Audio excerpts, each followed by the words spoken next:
Assalamualaikum warahmatullahi wabarakatuh. Saya Neneng Awiningsih. Saya dari kelas manajemen non-reg.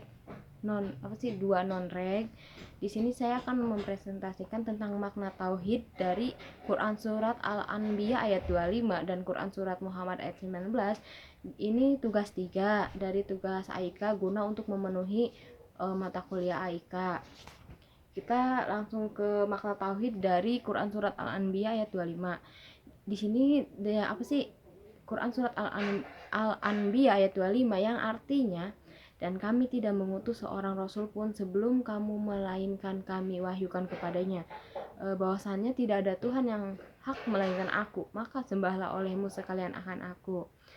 Hidayatullah Insan di Tafsiril Quran atau Ustadz Marwan Hadidi bin Musa MPDI.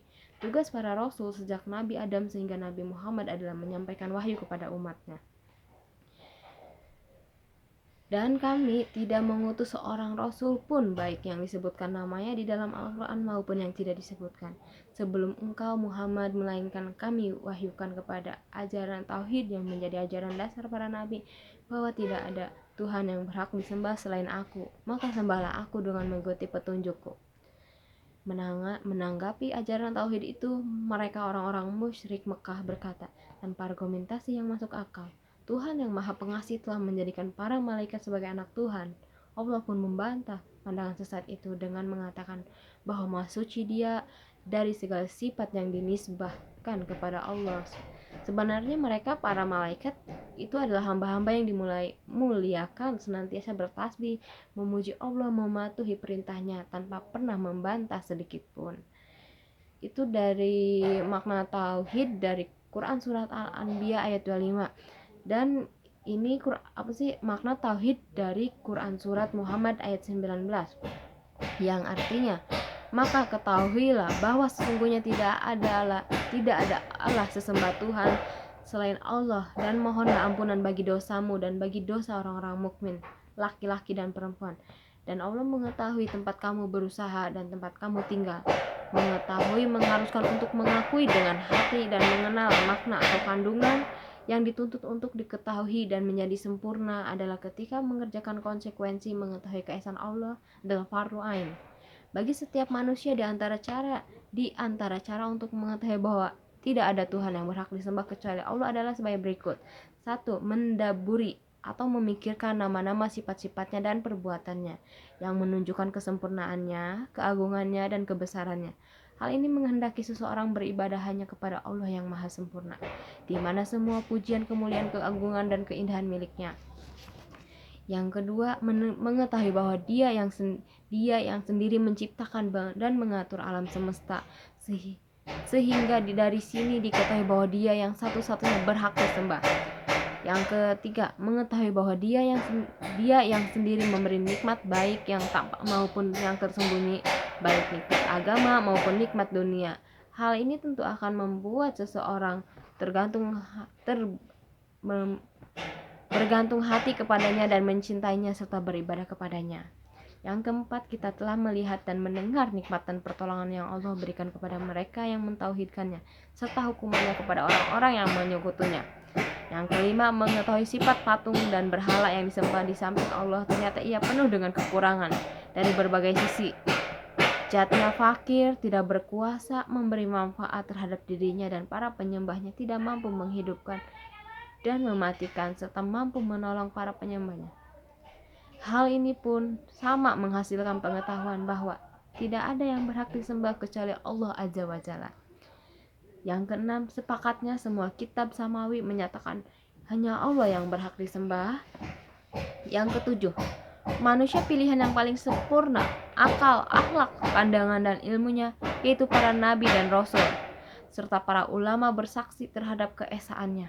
Yang kedelapan, dalil yang Allah tunjukkan di cakrawala dan pada diri manusia yang menunjukkan keesaan Allah dan lain-lain. Demikian pula dengan mentadaburi Al-Quran dan memperhatikan ayat-ayatnya membantu sesekali seseorang mengetahui tauhid, bahkan ia merupakan pintu terbesar untuk mengetahuinya, yakni terhadap kamu di atas pengetahuan itu, yakni bahwa tidak ada Tuhan yang berhak disembah selain Allah, karena hal itu akan bermanfaat pada hari kiamat. Yang dikatakan demikian kepada beliau, sedangkan beliau seorang yang masyrum, adalah agar umat beliau mengikuti beliau, dan beliau telah melakukan hal itu beristighfar. Beliau Shallallahu Alaihi Wasallam bersabda, sesungguhnya aku meminta ampun kepada Allah dalam sehari 100 kali. Firman-Nya, mohonlah ampunan atas dosamu menurut Syekh Asyadi. Mintalah ampunan kepada Allah untuk dosamu, yaitu dengan mengerjakan sebab-sebab yang mendatangkan maupun seperti tobat, berdoa, meminta ampunan, mengerjakan kebaikan, meninggalkan dosa, dan memaafkan kesalahan.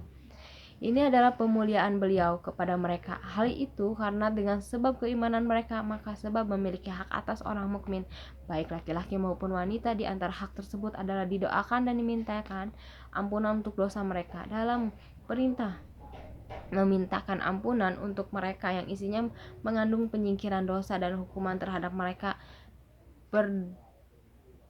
bertaubat, perintah untuk memberikan sikap tulus kepada mereka dan mencintai kebaikan diperoleh mereka serta tidak suka keburukan diperoleh mereka, memerintahkan mereka kepada hal yang baik untuk mereka dan melarang sesuatu yang membahayakan mereka, memaafkan kesalahan mereka, mendorong mereka bersatu dan menyingkirkan segala dendam yang akan menimbulkan permusuhan dan pertengkaran, keadaan di mana hal itu dapat menambah dosa dan maksiat mereka.